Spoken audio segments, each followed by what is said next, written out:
किसके साथ हम फेलोशिप करना चाहते हैं, किसके साथ करना चाहिए, फेलोशिप के अंदर लोग कैसा होना चाहिए, फेलोशिप का महत्व क्या होना चाहिए, इन सारी बातों को हम लोग आज वचनों के द्वारा देखेंगे। बाइबल कहती है व्हाट एग्जैक्ट इज फेलोशिप, संगति असली होती क्या है। चर्च का मतलब है बुलाए हुए लोग। आज हम लोग चर्च समझते एक बिल्डिंग, एक इमारत, उसको हम चर्च समझते, लेकिन बाइबल उसको चर्च नहीं बोलती है। बाइबल चर्च किसको बोलती है? जो बुलाए हुए लोग हैं उनको बाइबल चर्च कहती है।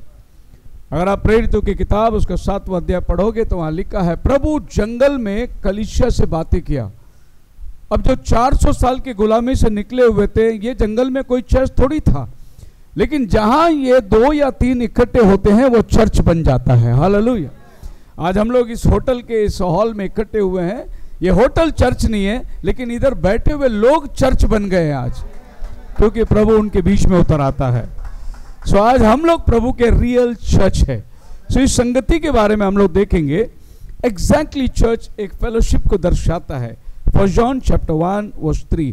अगर कोई मराठी में बाइबल पढ़ने वाला हो तेजी से तो आप लोग पढ़ सकते हैं। मेरे पास स्क्रिप्चर बहुत है और स्क्रिप्चर के आधार में मैं आपसे बात करना चाहता हूँ। हाँ जी,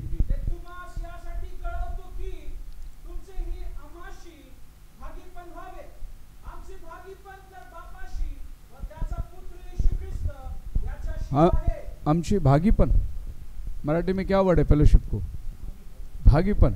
ओके, सो हाँ, हमारा भागीपन, हमारा सहभागिता, इसी को चर्च कहते हैं, फेलोशिप कहते हैं। आप चाहे किधर भी इकट्ठे हो जाओ, पर जहां 2 या 3 उसके नाम में इकट्ठे होंगे वो जगह चर्च बन जाता है। प्रभु इन पत्थरों को बात नहीं करता जो मरे हुए पत्थर है, प्रभु आप जीवितों के बारे में बात करता है। परमेश्वर इन पत्थरों में नहीं वास करता, प्रभु आपके अंदर वास करता है।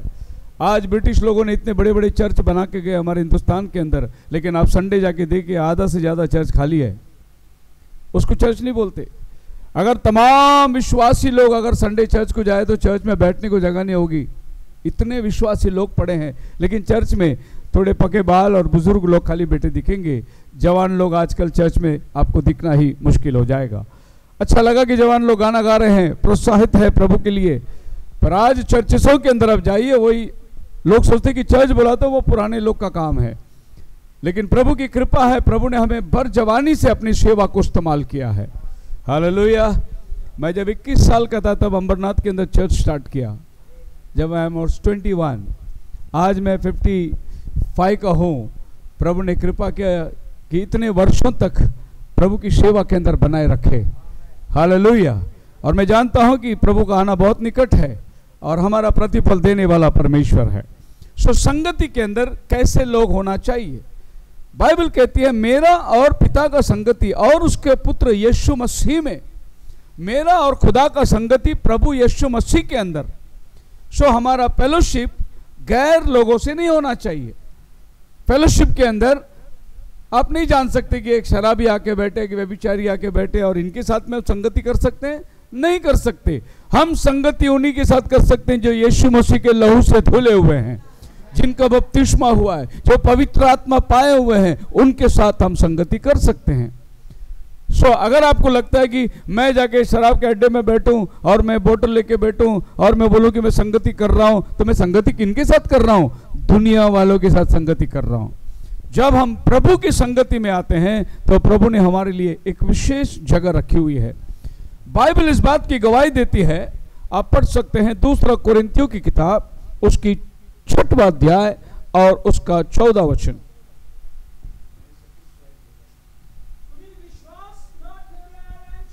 हाँ हाँ,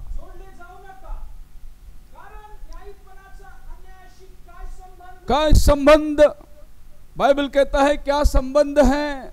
और विश्वास का और विश्वासी का क्या नाता है? मंदिर का और मूर्तों का क्या संबंध है? तो आज हम लोग जो एकत्रित हुए हैं, इस संबंध को एक महत्व रूप देना बहुत जरूरी है कि हमारी संगति किसके साथ है। अब पौल यहां कहता है बी ये नॉट अनइक्वली योक्ड टुगेदर। योक्ड टुगेदर का वर्ड का मतलब है पौल यहां किसी जानवर की बात कर रहा है। योक का मतलब जो खेत में लंगर करते हैं, गाय या बैल, उसके कंधे पर जो रखते हैं उसको योक इंग्लिश में कहते हैं। कि यहां पर पौल हमें जानवर का दृष्टांत दे रहा है।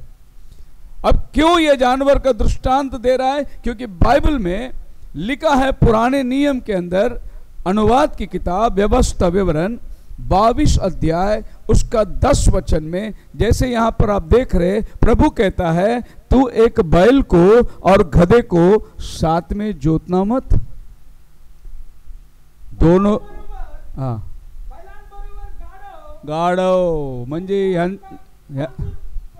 यांचा मेल नाही, बसतच नाही यांचा मेल। संगति का मतलब क्या है?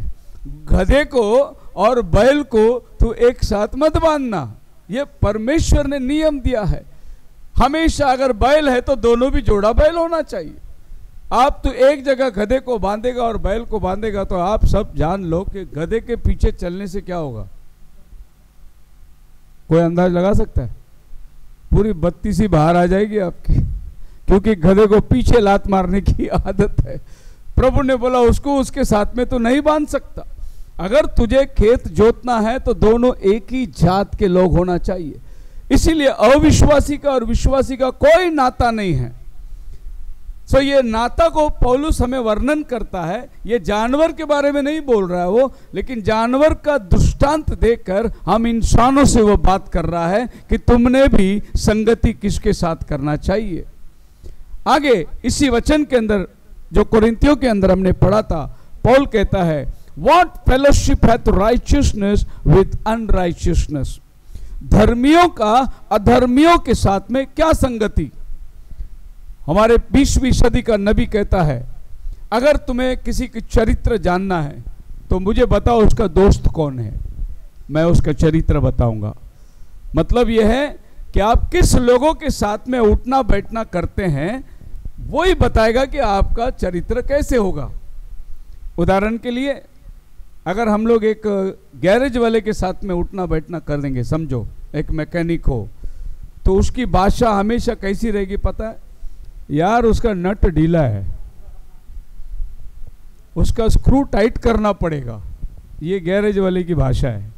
अगर आप टेलर के साथ बात करें तो बोले वो कटिंग बरोबर नहीं किया है नहीं। अभी चाय वाले के साथ बात करेंगे तो वो कटिंग की बात करेगा, सेटिंग की बात करेगा। बाल काटने वाले के साथ सेटिंग की बात होगी, टेलर के पास कटिंग की बात होगी। तो जिसके साथ आप संगति करते हो उसी का स्वभाव आप प्रकट करेंगे। और वैसे ही अगर आप विश्वासियों की संगति करोगे तो क्या होगा? विश्वासियों की बोली आप भी बोलना शुरू कर दोगे। अगर आप पास्टर की संगति करोगे तो क्या होगा? हमने क्या गवाही सुना, जब से हम संगति में आए हमारा जीवन बदल गया।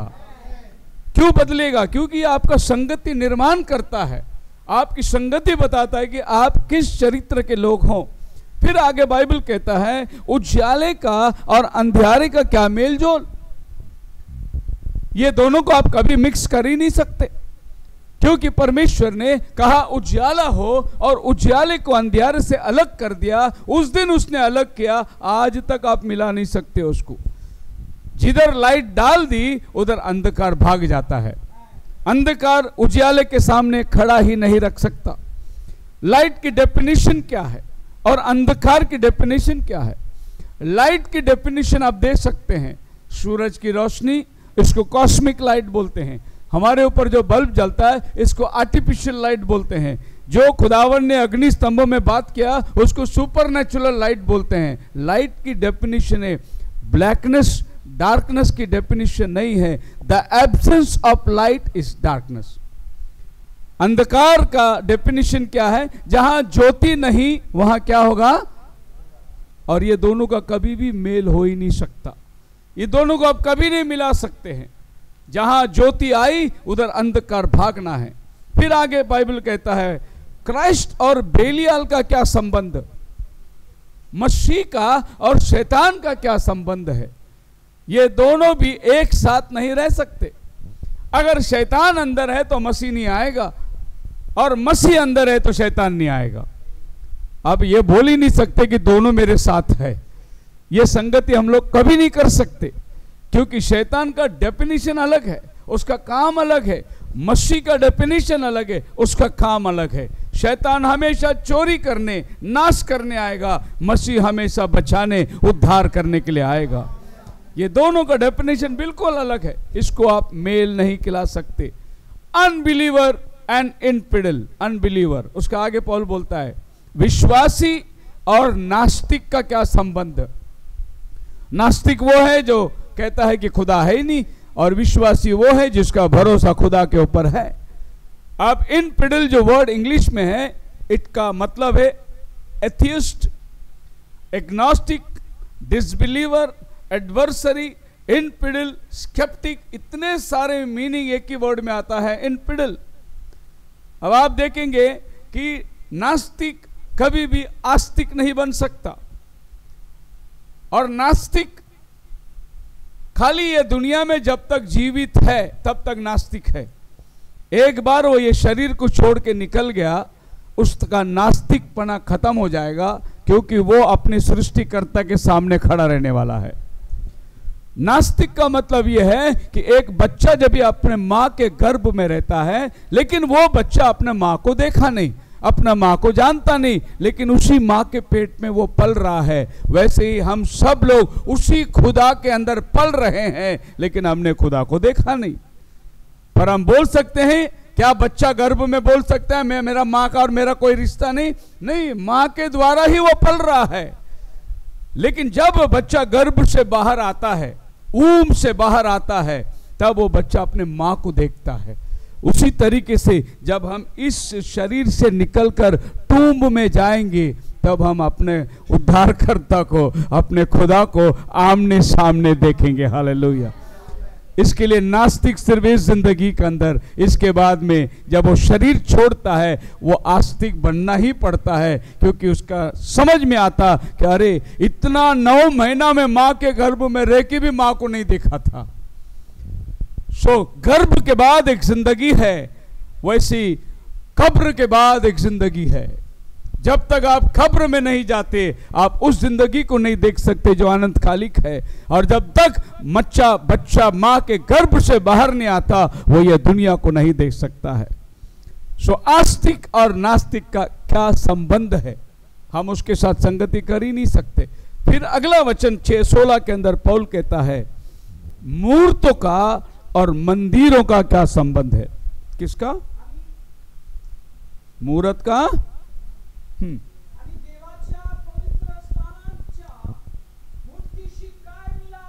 पूछो रोमन कैथलिक को जाके, भाई तुमने चर्च में इतना मूर्ति रखा है, मरियम का मूर्ति रखा है। ये मैं हिंदू मंदिर की बात नहीं करता हूं, वो तो मूर्तियों से भरा हुआ है, लेकिन हमारे क्रिश्चियन लोग मूर्ति रखे हैं। उनको पूछो कि भाई बाइबल में लिखा है मूर्ति का और मंदिर का क्या संबंध है?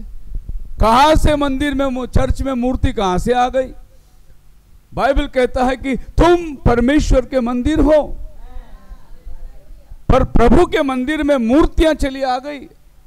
ये एक बहुत बड़ा ट्विस्ट, एक बहुत बड़ी भरमाहट मसीही जीवन में आ गई। बाइबल पढ़ने वाले मूर्तों के सामने झुकते हैं, जबकि बाइबल कहता है मूर्तों का और मंदिर का कोई संबंध है नहीं। हालेलुया। उत्पत्ति की पहली अध्याय में हम जाएंगे, जहां बाइबल कहती है in the beginning God created heaven and earth and the earth was without form and without darkness was upon the face of the deep. मैं आपको एकदम सृष्टि के आरंभ में लेके जाना चाहता हूं, क्योंकि कोई भी संदेश हो उसकी शुरुआत उत्पत्ति में होती है और उसका खात्मा प्रकाशित वाक्य में होती है। यही है बाइबल। आप कहीं से भी मैसेज ढूंढ के लो, कोई भी विषय के ऊपर आप बात करो, शुरुआत उत्पत्ति में होना चाहिए, खत्म प्रकाशित वाक्य में होना चाहिए। यह हमारा बाइबल का सर और धूम है। हालेलुया। हर चीज की शुरुआत उत्पत्ति में हुई है। आप किसी भी विषय की बात करिए, उसकी शुरुआत उत्पत्ति में होती है, और किसी भी विषय की बात करिए उसका खात्मा प्रकाशित वाक्य में होती है। और ये दो किताब आप जान सकते हैं, एक बाइबल के इस पार में है और एक बाइबल के इस पार में है। इतना अच्छा किताब दुनिया में और कोई किताब नहीं है, क्योंकि दुनिया में बहुत लोग किताब लिखे, वो शुरुआत लिखे, अंत लिख नहीं सके, क्योंकि वो मर गया, उसका बारे में कौन लिखता है? वो थोड़ी बोलता है मैं अगला महीना 10 तारीख को मरने वाला है, ऐसा बोल के किताब थोड़ी लिखता। वो खाली शुरुआत लिखता, आज तक की बातें, कल की बातें वो लिख ही नहीं सकता। लेकिन बाइबल शुरुआत की बात भी लिखी है और कल की बात भी लिखी है। यही बाइबल है। हालेलुया। सो हर चीज की शुरुआत, मैं आपको जगह में ले जाना चाहता हूं और आप मेरे साथ चलिए। बहुत गहरी बातें जो आज हम लोग देखने जा रहे हैं, संगति होती क्या है। और अगर आज ये मैसेज आपको भले नहीं समझ में आए, कोई बात नहीं, ये मैसेज यूट्यूब में अपलोड होगा, आप घर में जाके बैठ के आराम से सुन सकते हैं आपके मोबाइल में। आप जितनी बार सुनोगे उतना आपको प्रकाशन मिलता चला जाएगा। सो हर एक मैसेज जो है हम लोग यूट्यूब में अपलोड करते हैं ताकि ये मैसेज बहुत लोगों तक पहुंचने पाए। सो बाइबल कहती है the spirit of God moved upon the face of the waters. आदि में परमेश्वर ने आकाश और पृथ्वी के निर्माण करी। परमेश्वर का आत्मा पानी के ऊपर मंडला रहा था। यानी आप देख सकते हैं जैसे समुद्र की लाटें चलती है, लाटें कभी आगे कभी पीछे, कभी दाएं कभी बाएं, ऐसी पानी की लाट चलती है। ऐसा ही ये पूरी पृथ्वी पानी से भरा हुआ था। हर एक जियोग्राफी किताब पढ़ने वाले को मालूम है ये पृथ्वी 3/3 जो है पानी से भरा है, सिर्फ 1/3 जो है जमीन है। मतलब 75% पानी है, सिर्फ 25% भूमि है जिस पे हम लोग इंसान वास करता है। पूरी पृथ्वी पानी से भरी थी। प्रभु ने पानी को अलग और जमीन को अलग किया, उसको समुंदर कहा, इसको सूखी जमीन जो भूमि कहा, और इस भूमि में उसने बगीचा बनाया और इंसान को इस भूमि में रखा। यह बाइबल कहती है परमेश्वर की आत्मा पानी पे मंडला रही थी। अब यह मंडलाने वाला शब्द ग्रीक भाषा में उसको लिखा है ब्रूडिंग, और नबी हमारा कहता है 20वीं सदी का, what is the word brood means. Brooding का मतलब क्या है? परमेश्वर का आत्मा पानी के ऊपर समाया, उसका मतलब क्या है? जैसा एक मुर्गी अंडे के ऊपर बैठती है, ऐसा परमेश्वर का आत्मा ये पूरी पृथ्वी को समा रही थी। ब्रूडिंग का मतलब है कि ये अंडे के ऊपर 21 दिन ये मुर्गी बैठेगी और उस अंडे के अंदर से 21 दिन के बाद जीवन बाहर निकलेगा। सो जब परमेश्वर ने आकाश और पृथ्वी को बनाया था, इंसान और पेड़ और पौधे नहीं बने थे। परमेश्वर की आत्मा उस पर ब्रूडिंग कर रही थी कि कुछ समय के बाद इसी धरती से इंसान, इसी धरती से पेड़ पौधे, इसी धरती से जानवरों को वो तैयार करने वाला है। जैसा ये मुर्गी इस अंडे पर बैठी है, ठीक नियमित समय में उसमें से बच्चे बाहर निकल कर आएंगे। हालेलुया। इसको बोलते हैं ब्रूडिंग।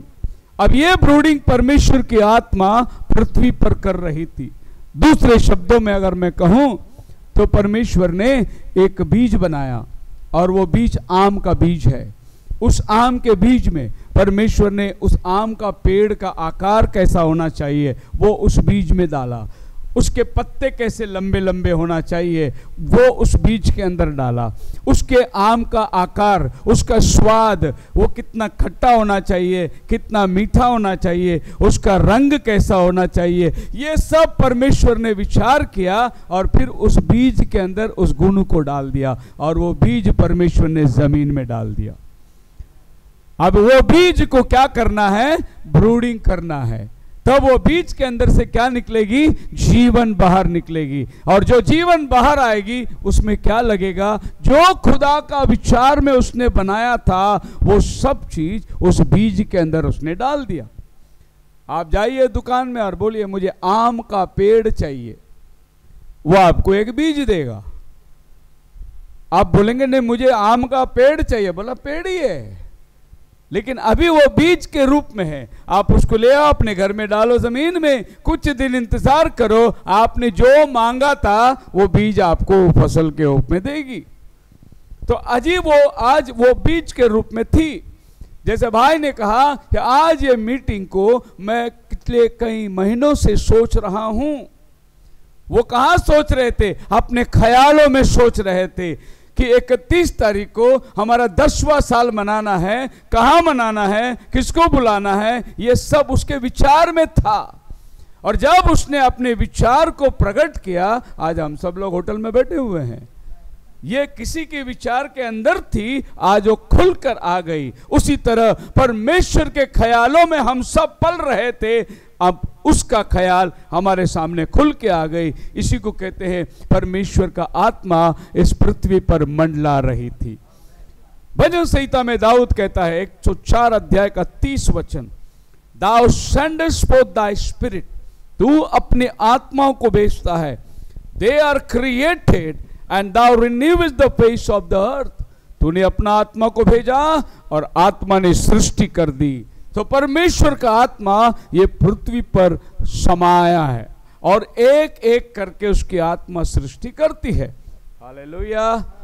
अब हमको देखना है कि परमेश्वर और परमेश्वर का आत्मा, सो परमेश्वर अपने आत्मा को भेजता है और वहां पर सृष्टि करती है।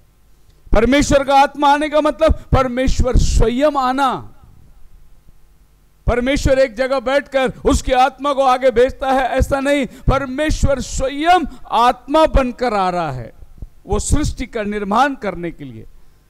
अगर आप साइंस को देखोगे तो साइंस इस बात को प्रूव करती है, the process of mind acting on brain. ना माइंड जो है हमारा ब्रेन को चलाती है, लेकिन ब्रेन एक मटेरियल है। आपके सर के अंदर 2 कटोरे के मापित इतना सा आकार में एक मांस रूप ब्रेन है, लेकिन आपका माइंड किधर है? आपका बॉडी में माइंड का नाम का कोई चीज ही नहीं है। जाके डॉक्टर के पास बोलो, हार्ट इधर है, आपको मालूम है, लंग्स है, गुर्दा है, किडनी है, सब कुछ है। आप डॉक्टर को पूछो माइंड किधर है मेरे बॉडी में, डॉक्टर को मालूम नहीं है माइंड किधर है। क्योंकि माइंड जो है वो आपके बॉडी और स्पिरिट के बीच में सोचने की जो क्षमता है उसी को माइंड कहते हैं। अभी किसी को हम बोलते पागल हो गया तो बोलते आउट ऑफ माइंड हो गया। क्या बोलते हैं? पागल को क्या बोलेंगे? आउट ऑफ बॉडी है, स्पिरिट है, लेकिन उसके पास सोचने की क्षमता, इज आउट ऑफ माइंड, पागल हो गया वो। सो माइंड कोई वस्तु नहीं है, लेकिन वो एक वस्तु को चलाने की ताकत रखती है। इसी को साइंस एक्सप्लेन करता है परमेश्वर की आत्मा ने कैसे ये पृथ्वी में सृष्टि को किया। जैसा माइंड हमारे ब्रेन को चलाता है, जैसा माइंड हमारे शरीर को चलाता है, उसी तरीके से परमेश्वर का आत्मा ने ये पृथ्वी को चलाया, ये पेड़ और पौधे को बनाया। बोलो हालेलुया। मैंने रात में मेरे माइंड में सोच के बैठा था कि मैं कल कल्याण जाऊंगा, ये मेरा सोच था। आपका माइंड बहुत पावरफुल है, आपको यकीन नहीं होगा आपका माइंड के अंदर कितनी क्षमता है। आपका माइंड को आप कैसा कंट्रोल कर सकते हैं। आप रात को ये सोच के बैठिए, मेरे को सवेरे 5 बजे उठना है, 6 बजे का ट्रेन पकड़ना है, मेरे को 9 बजे वीटी सेंटर में उतरना है, 9:30 बजे गेटवे ऑफ इंडिया में मेरी मीटिंग है। ये रात को सोच के सो जाइए, अलार्म लगाने की जरूरत नहीं। बराबर 5 बजे आपका माइंड आपको उठाएगा, आपको उठाएगा, बिना अलार्म का आप उठेंगे, क्योंकि आपने आपका माइंड को रात को फीड करके रख दिया है। इतना आपका माइंड पावरफुल है।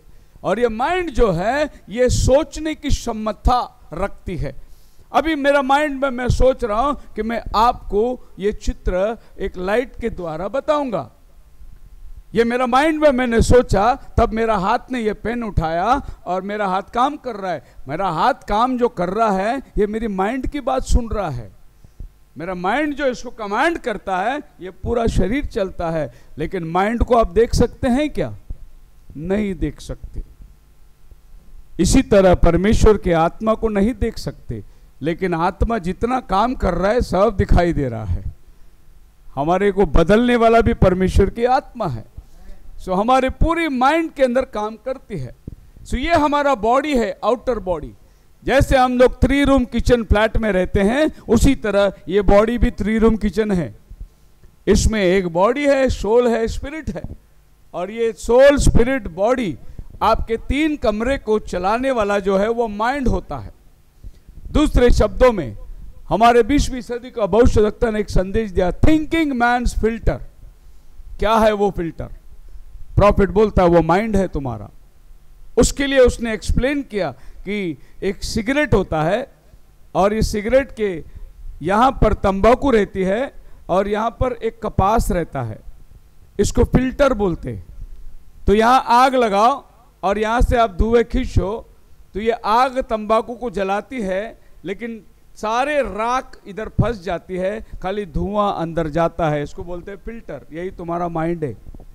तुम्हारा माइंड फिल्टर स्टेशन है। हालेलुया। क्या चीज अंदर लेने का, क्या चीज नहीं लेने का, वो तुम्हारा माइंड डिसाइड करता है।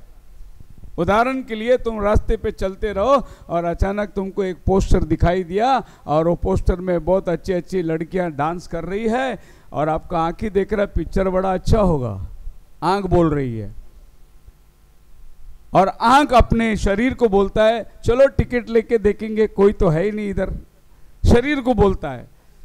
फिर शरीर के अंदर एक माइंड है। जैसे ये आंख ने अपने ब्रेन को खबर भेजा, इसके बीच में एक फिल्टर स्टेशन है। वो माइंड बोलता है तू बिलीवर है, तू थिएटर में मत जा, ये तेरा जगह नहीं है। हालेलुया।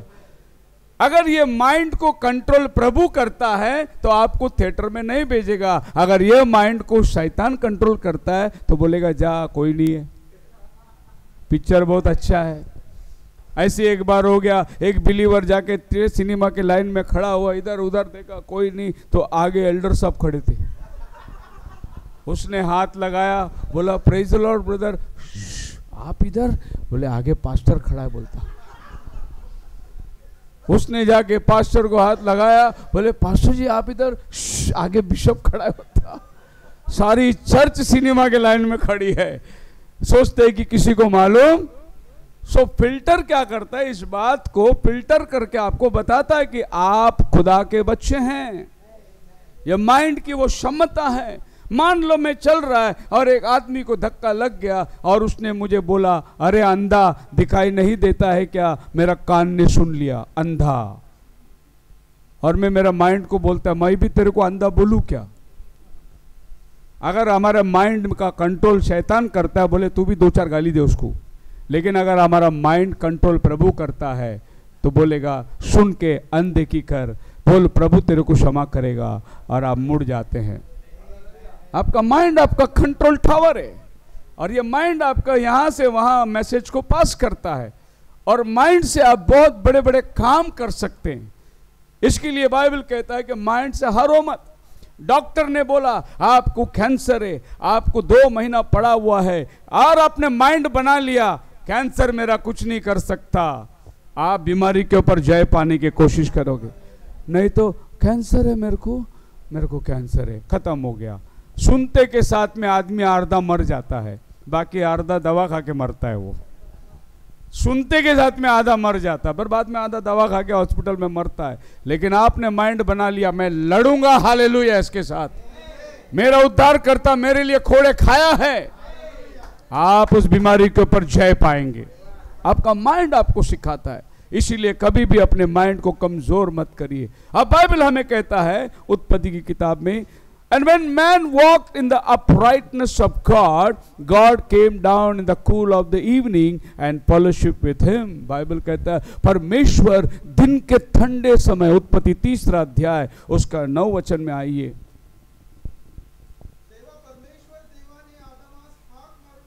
हाँ हाँ हाँ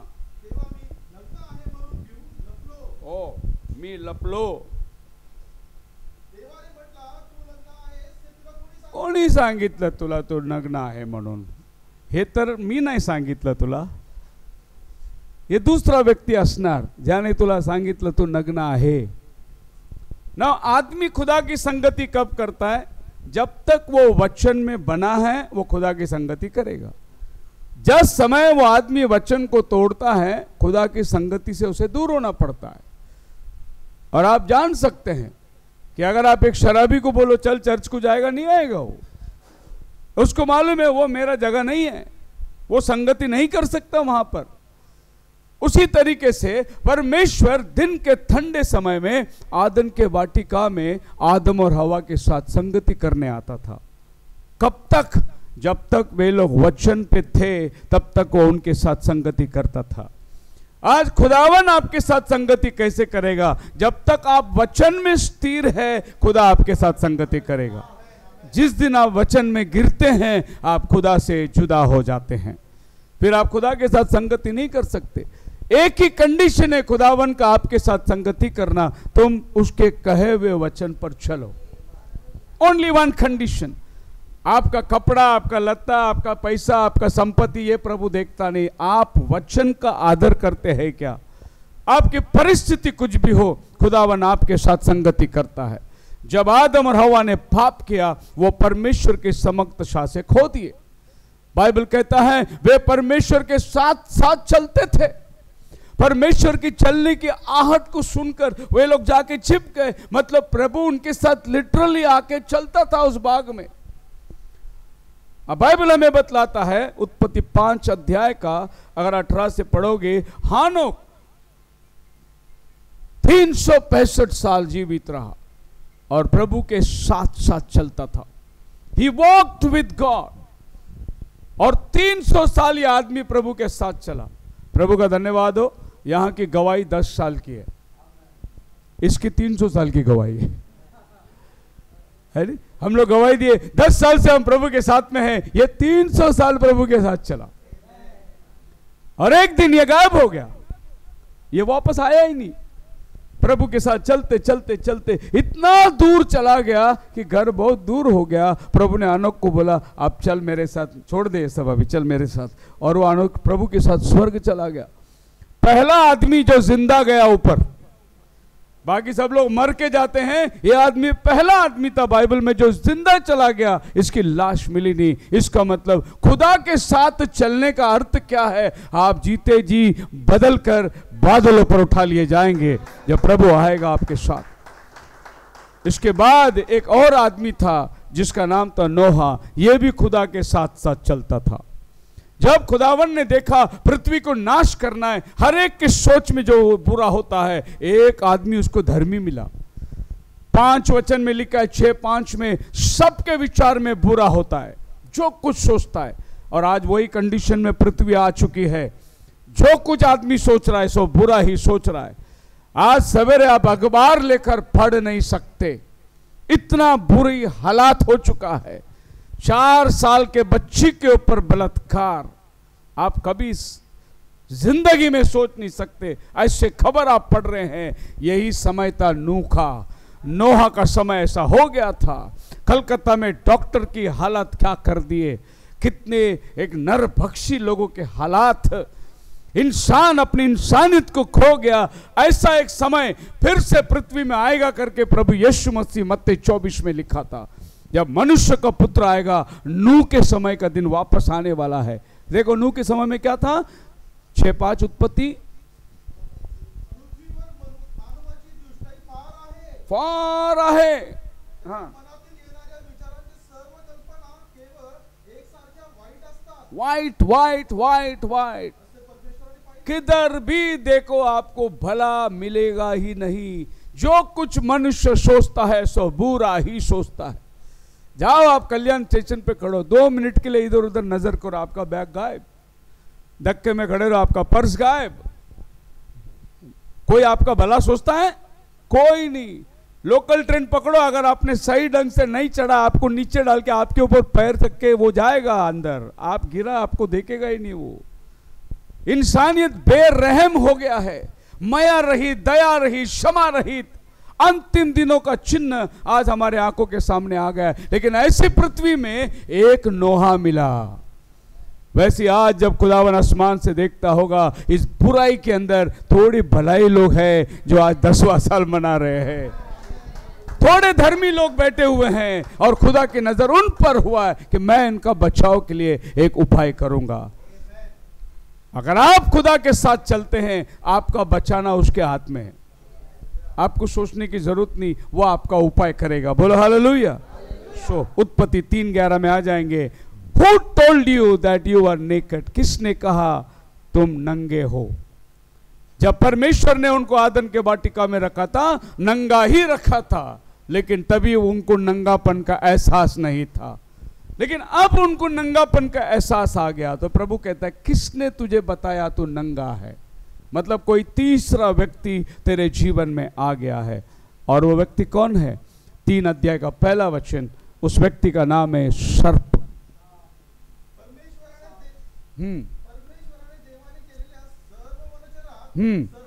सर्प फार दूर होता, फार वाईट झालेला आहे आणि सर्प फार धूर्त होता। सभी प्राणी बनेलों से सर्प धूर्त था। इस व्यक्ति के आने से परिवार जो था प्रभु की संगति में, उनको प्रभु की संगति खोना पड़ा।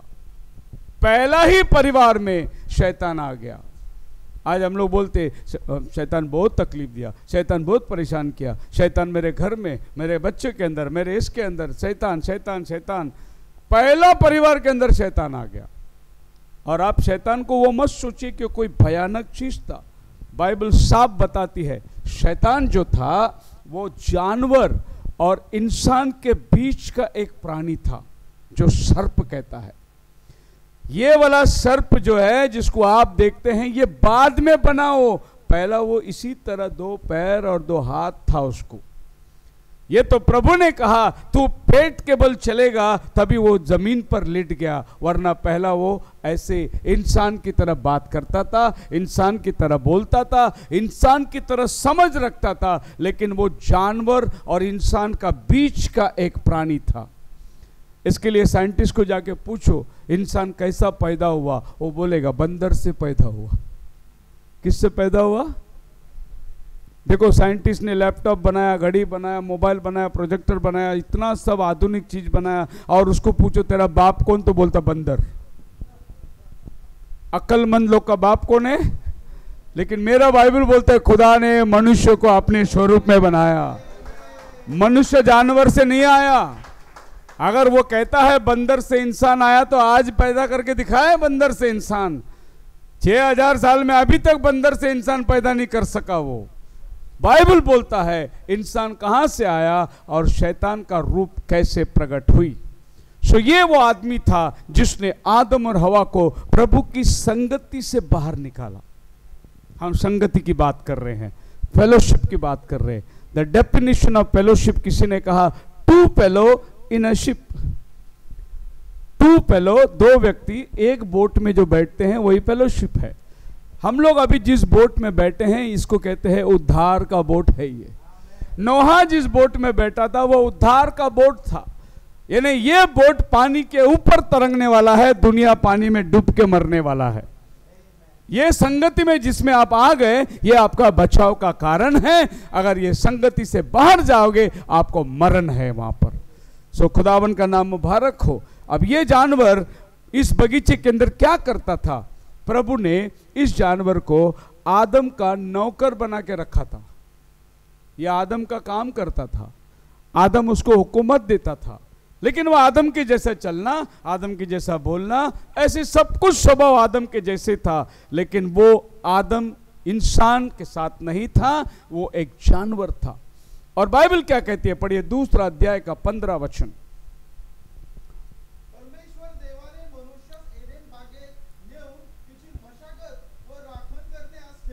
राखन करने, उसकी रखवाली करने के लिए प्रभु ने आदम को लाकर बगीचे में रखा, उसकी रखवाली करने के लिए। फिर रखवाली करते करते आदम ने चोर को अंदर आने कैसे दिया? इसका मतलब रखवाला हार गया, कहीं तो फेल हो गया, रखवाला ध्यान नहीं देख सका। सो रखवाले के लिए रखा हुआ आदम, हो सकता है प्रभु ने आदम को बताया था तू सब पेड़ का फल खा सकता है, लेकिन वो बीच वाला पेड़ का फल नहीं खाना। आदम ने तो सुना, लेकिन हव्वा को उसने नहीं समझा सका होगा। क्योंकि जब प्रभु ये बात कहता है 2:15 में, तभी हव्वा की सृष्टि नहीं हुई थी, हव्वा आदम के अंदर थी। बाद में आदम को सुलाकर प्रभु ने हव्वा को बाहर निकाला, और आदम ने हव्वा को बोला होगा, परमेश्वर ने कहा था इस बगीचे के सब फल खा सकते, लेकिन जो बीच में पेड़ है उसका फल नहीं खाना। आदम ने हव्वा को समझाया होगा, लेकिन जैसा समझाना था वैसा नहीं समझाया होगा। इसीलिए जब शैतान हवा के साथ बात करता है, हवा वचन को गलत तरीके से पेश करती है। कैसे गलत तरीके से पेश करती है? पढ़िए उसका आगे वचन।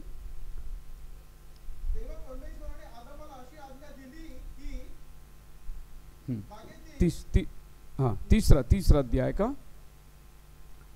हाँ, जब शैतान हवा से बात करता है तो हवा बोलती है, हाँ क्या परमेश्वर ने कहा तुम इनमें का फल नहीं खाओ? तब हवा ने क्या बोला? हाँ परमेश्वर ने कहा था। हाँ पढ़ी। हाँ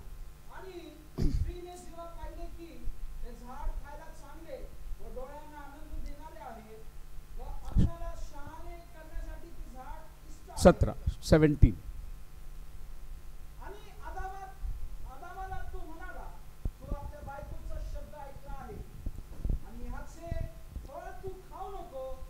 ओके अभी यहां पर हम लोग क्या देखते हैं? सर्प ने क्या बोला, खुदा ने क्या बोला और आदम ने क्या बोला। हमारी संगति की बात है। संगति में हम लोग वचन कैसे बोलते हैं? 3:4 में हवा क्या बोला? यू विल नॉट लेस्ट, तुम्ही खरोखर, शैतान बोलता है खरोखर श्योरली, बट परमेश्वर ने क्या बोला? खरोखर तुम्हें मरना। ये बोलता है खरोखर तुम्हें मरना नहीं, बट इसमें इंग्लिश वर्ड है लेस्ट यर डाई। लेस्ट यर डाई, लेस्ट का मतलब है परहैप्स, जरूरी नहीं है मरना, कभी कभी तुम बच भी सकते हो, ऐसा हवा ने उसका ट्रांसलेशन किया। प्रभु ने कहा नहीं खाने का, कहीं तुम मर ना जाए, ऐसा नहीं है, तुम मरेगा ही, तुम खाएंगे तो पक्का मरेंगे। लेकिन हवा बोला, बच्चे को संभालो, मैं हवा को बोला नहीं, ऐसा भी हो सकता है कि तुम नहीं मरेंगे। सो हवा ने बोला lest you die, but God said you will be surely dead. The possibility, कदाचित हवा का कहना है इतना सीरियस नहीं है, इतना सीरियस नहीं है। हाँ नहीं खाने का बोला था, खाएगा उस दिन मरेगा बोला था, लेकिन इतना सीरियस नहीं है, बचने का रास्ता भी होगा। कहने का मतलब यह है कि बाइबल कहता है स्त्री बाल ना काटे, थोड़ा सा लेवल करेंगे ना, इतना सीरियस नहीं है। नहीं, जब बाइबल बोलता है बाल नहीं काटना तो नहीं काटना, यह खुदा का वचन है।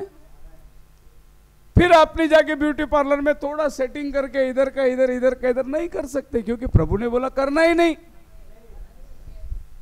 हमारे चर्च में जो अगर मैं किसी को देख लूं, कोई भाई आईब्रो सब बना के आते हैं, तो वो औरत का शक्ल और वो छिपकली का शक्ल दोनों बराबर दिखता है।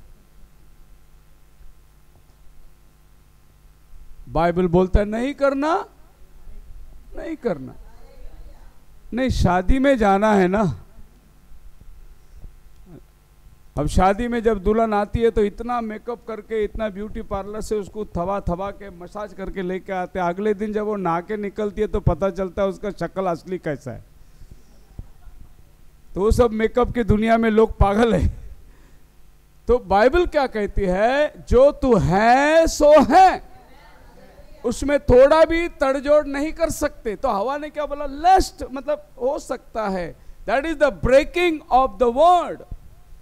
हमारी संगति जो खुदा के साथ थी, ये खुदा के से हमने जुदाई कब हुआ उसका कारण मैं बता रहा हूं। आज ये संसार बिगड़ा हुआ है, इसका वजह क्या बता रहा हूं। ये खुदा की संगति को खो दिया, और प्रभु का शुक्र है कि उसने आपको हमें संगति में लेके आया। ये बहुत बड़ी बात है कि उसने हमें चुन लिया, हमने फिर से वो संगति पा लिया। दिन के ठंडे समय में जैसे खुदावन वाटिका में घूमता था, ऐसे आज खुदा हमारे साथ घूम रहा है। हमारी प्रार्थना सभाओं में वो बैठता है, उठता है। बोलो हालेलुया। सो बाइबल कहता है डिट्रोनमी, व्यवस्था विवरण। इस व्यवस्था विवरण में 2 व्यवस्था थी, और ये किताब का नाम ही डिट्रोनमी का मतलब है 2 व्यवस्था।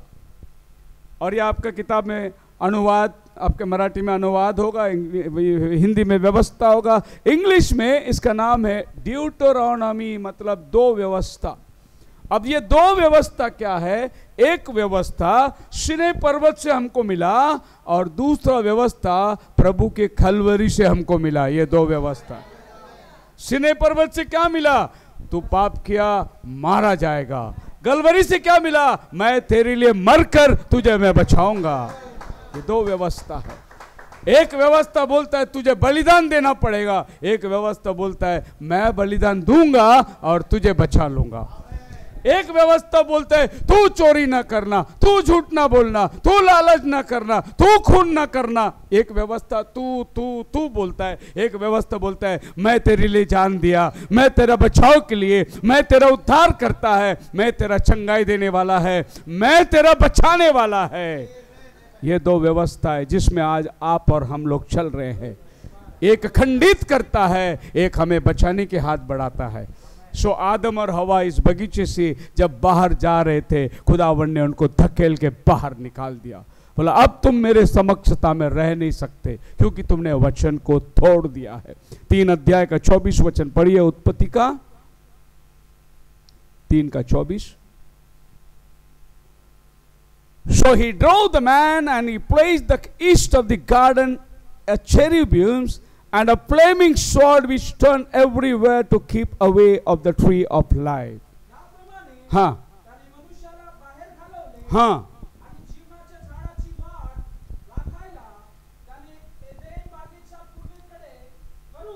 रिश्ता, बाप और बेटे का रिश्ता खत्म हो गया। जो शाम के ठंडे समय में खुदावन उनकी संगति करता था, आदम कहता था डैडी, अपने गॉड से बात करता था, डैडी ये सेब का पेड़ इतना स्वादिष्ट है, बहुत टेस्टी है। और गॉड कहता था बेटा मैंने तेरे लिए बनाया है, वो तेरा है, तो अनुभव कर। और वो बोलता था डैडी ये हाथी इतना बड़ा जानवर, बहुत ताकतवर, मैं देख के डर गया, लेकिन वो मेरा बात मानता है। बेटा तू राजा है ये पृथ्वी का, ये सब तेरे अधिकार के अंदर है। आदम को आम तोड़ने के लिए पेड़ पे चढ़ना नहीं पड़ता था, वो पेड़ को बोलता था नीचे झुक, पेड़ झुक जाती थी, क्योंकि आदम खुदा का बेटा था, उसकी हुकूमत चलती थी। वो नदी को कहता था इधर से नहीं इधर से बह, पहाड़ को कहता था सरक जा मुझे जाना है, पहाड़ सरक जाती थी, क्योंकि वो सृष्टि का उद्धारकर्ता का बेटा है। वो आप मेरे साथ है? हम खुदा के बेटे बेटियां हैं। खुदा ने हमें अपने स्वरूप में बनाया है। हमको 2 हाथ है तो खुदा को भी कितना होना चाहिए? क्योंकि हम उसके स्वरूप में बनाए गए हैं। हमारा रूप खुदा का रूप होना चाहिए। एक बार हम लोग जब छोटे छोटे थे, ऑर्डिनेंस में रहते थे, पहाड़ में प्रार्थना को रात को जाते थे, शनिवार को होल नाइट प्रेयर। 14-12 साल का था हम लोग। हमारे बाजू में एक कैथलिक बंदा था, और उस टाइम पे क्या है, लाइट वाइट नहीं थी, इलेक्ट्रिसिटी, सब लोग आंगन में सोते थे। तो हम लोग 11 बजे रात को सब निकाल के पानी भी नहीं लेके पहाड़ पे जाने के लिए, वो बोलते अरे शेखर किधर जा रहा है? हम बोले प्रेयर को जा रहा है। वो बोलते इधर आ। बोले मैं भी क्रिश्चियन है। अरे रात को तो भगवान को सोने देना, रात को भी जाके तंग करेगा क्या उसको? तो मजाक उड़ाता था हमारा। तो मैं उसके बाजू में बैठा, मैं बोला ऐसा एक काम करता हूँ, उसके सिराने पे लोटा था, मैं बोला ये लोटा को मैं आपके छाती में रख के जाता हूँ, सवेरे में 4 बजे प्रेयर से उतरेगा, ये लोटा ऐसे ही रहना चाहिए। बोला ऐसे कैसे होगा यार, नींद में इधर उधर खरोटे मारेंगे तो लोटा गिर जाएगा ना। मैं बोला अगर खुदा खरोटे मारेगा ना, ये पृथ्वी का भी वैसे हो जाएगा। इसके लिए खुदा ना सोता है ना ऊँगता है। इजराइल का परमेश्वर कौन सी भी टाइम पे आपका नींद जो टाइम पे खुलता है, 3 बजे 4 बजे, चाहो खुदा के साथ 2 मिनट बैठ जाओ।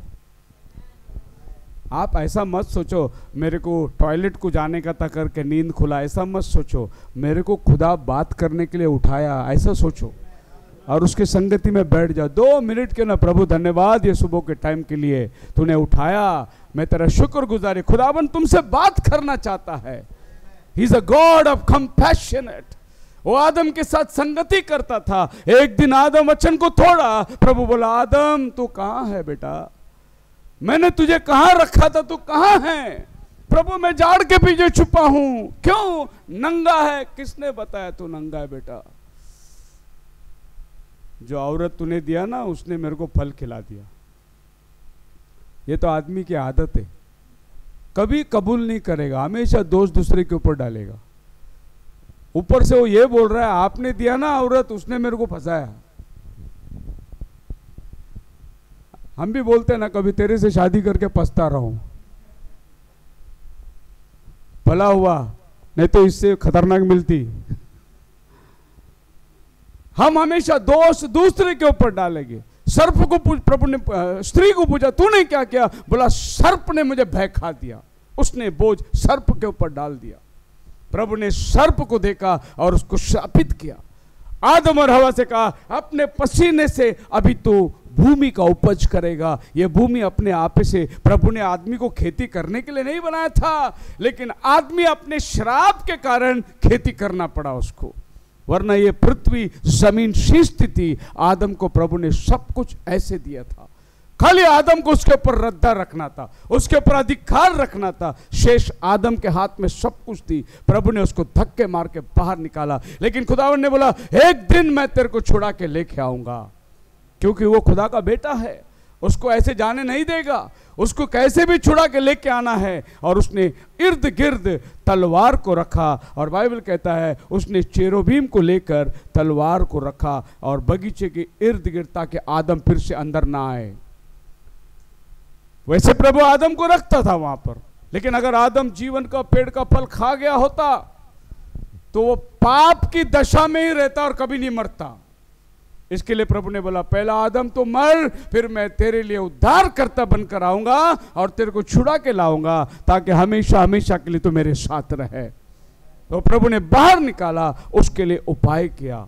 अब जब वो बाहर निकले तो हम लोग बाइबल में क्या देखते हैं? अनुवाद की किताब उसका 31 अध्याय और उसका 9 वचन। 400 साल जंगल में रहने के बाद वीरानी के अंदर प्रभु ने उनको 40 साल लेकर घुमा। गुलामी के बाद परमेश्वर ने उनको आज़ादी दी, और प्रभु ने कहा अभी तुम क्या करो, एक संदूक की वाचा बनाओ और उस वाचा के अंदर मेरा वचन को रखो, और उस पेटी के ऊपर 2 करूब बनाओ। तो यही 2 करूब जो सोने से प्रभु ने बनाने के लिए कहा, यही 2 करूब बगीचे के बाहर भी खड़े थे, ताकि आदम अंदर ना आए। अभी परमेश्वर ने बोला मैं आ रहा हूं तुम्हारे बीच में, और तुम्हारे बीच में आकर मैं चलूंगा। मेरा वचन को तुम रखो उस पेटी पर और उसको सोने से मंडवाओ, उसके ऊपर तुम क्या करो, 2 करूब को बनाओ।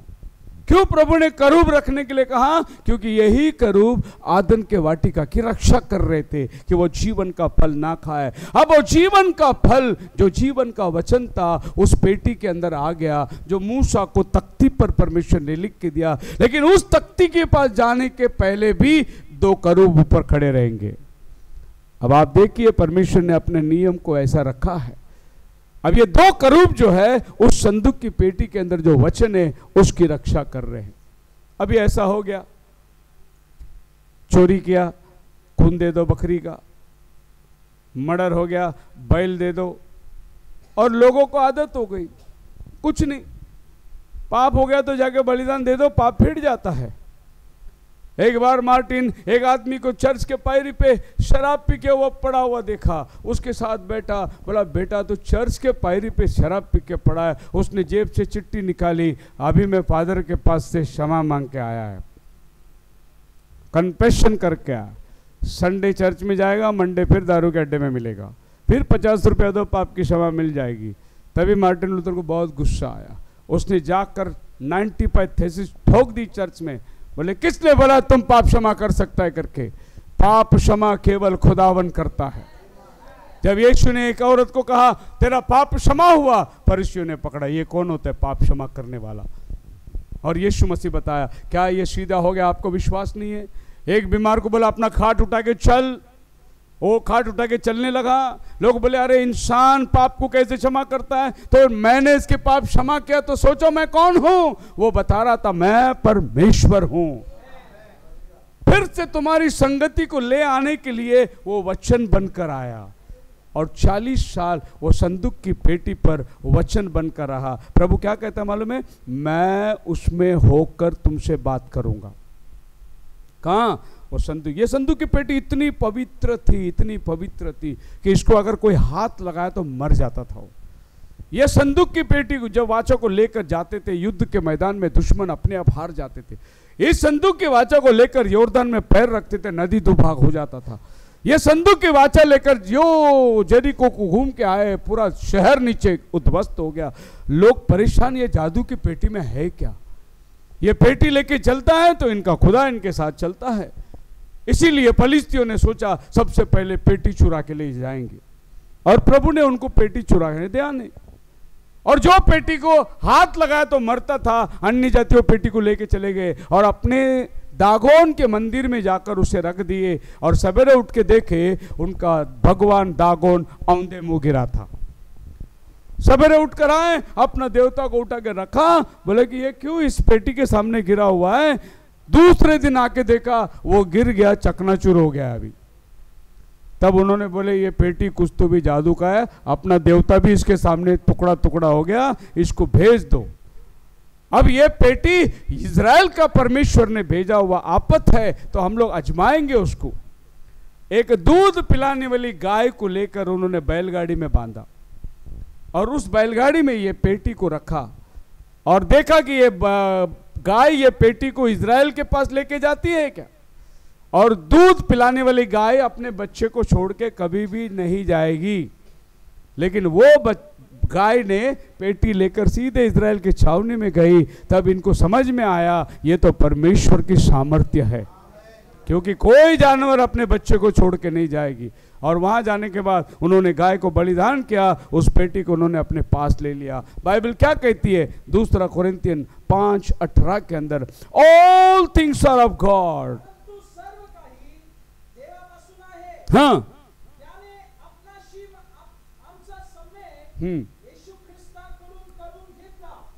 यीशु मसीह के द्वारा उसने हम सब को जो बिखरे हुए थे एक रिश्ते के अंदर लेकर आ गया। बोलो हालेलुया। क्या आपने कभी सोचा हम मद्रास से, आप महाराष्ट्र से, हम भिन्न भिन्न भाषा, भिन्न भिन्न जाति से आज यीशु मसीह के लहू में कैसे एक हो गए हम लोग? यीशु मसीह में हम सब राष्ट्र को एकत्रित कर रहा है। इसको बोलते हैं रिकंसिलिएशन। कौन सी रिकंसिलिएशन? हमने जो संगति को खो दिया, खुदा से जुदाई हो गई, अनंत काल से दूर चले गए, यीशु मसीह में होकर उसने हम सबको फिर से बटोर कर ले लिया। अब वो खुदा इंसान बनकर आया ताकि हमें ढूंढकर, आदम उसके पास नहीं जा सका, वो खुद आदम के पास आया। हमारे बाइबल की विशेषता क्या है मालूम है आपको? ये बाइबल की विशेषता ये है, दुनिया का सब किताब, धार्मिक किताब ये बताता है आदमी खुदा के पास कैसे जाना है, उसको कैसे स्नान करना है, कितना बजे उठ के नदी में जाना है, गंगा में नहाना है, ये सब दुनिया बताती है। एक पैर में खड़ा रहना है, कपूर जलाना है, अगरबत्ती, ये सब दुनिया सिखाती है। बाइबल क्या सिखाती है मालूम? खुदा इंसान के पास कैसा आया। बोलो हालेलुया। बाकी सब किताब बोलते हैं तुमको खुदा के पास कैसे जाना है, इसी को रिलीजन बोलते हैं। लेकिन बाइबल रिलीजन नहीं है, बाइबल खुदा इंसान के पास कैसे आया। मैं आपको बता रहा हूं खुदा इंसान के पास कैसे आया और संगति कैसे उसने बनाया। और आज ये 10 साल आप मना रहे हैं, ये क्या संगति है, किस लिए मना रहे हम लोग, ये संगति कितना हमारे जीवन के अंदर इंपॉर्टेंट है। पढ़िए वचन, निर्गमन की किताब 31 अध्याय उसका 18 वचन।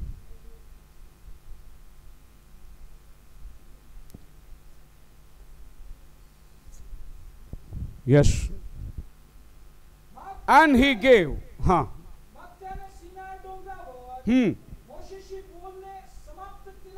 जी. ओ, आपके हाथ में जो बाइबल है ये इंक से छपा है, प्रिंटिंग प्रेस में, लेकिन पहला बाइबल जो खुदा ने दिया अपने उंगली से लिख के दिया, आपल्या बोटाने लिहून दिले त्याने। क्या खुदा होगा नहीं? अपने बेटे को बोलते बेटा ऐसा करना, ऐसा चलना, ये करना, वो करना, अपने उंगली से उसने लिख के दिया खुदा का। और ये उंगली से लिख के देने वाला खुदा, अब देखेंगे हम लोग, वही खुदा इंसान बन के धरती पे आया और उसी खुदा के पास एक औरत को पकड़ के लाए। बोले ये व्यभिचार करते करते पकड़ा गया, किया नहीं, करते करते पकड़ा गया। अब मूसा की व्यवस्था जो खुदा ने उंगली में लिख के दिया ना, वो व्यवस्था की बात कर रहे हैं। बोले मूसा की व्यवस्था से पत्थरवार करके औरत को मार देना चाहिए। आप क्या कहते हैं? किससे पूछ रहे हैं? यीशु मसीह से पूछ रहे हैं। यीशु मसीह क्या किया? नीचे झुका और अपनी उंगली से कुछ लिखने लगा। क्या लिखने लगा? वो ये लिखने लगा, लेवी का किताब 20 अध्याय 10 वचन में, जो फरीसी लोग बोल रहे थे ना, मूसा ने बोला, मूसा ने बोला, मूसा ने क्या बोला वो लिख के बताया प्रभु ने। व्यभिचार में पकड़ा गया, तुमने खाली औरत को लाया, वो आदमी किधर है? वो प्रभु पूछ रहा था उनको। हालेलुया। लेवी का 20 अध्याय का 10 वचन।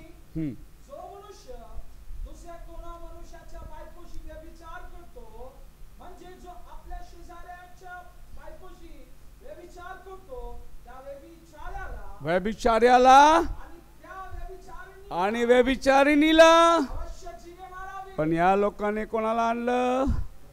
फक्त व्यभिचारीनं आणलं। व्यभिचार कुठं गेला? हेच प्रभू विचारत होला त्यांना।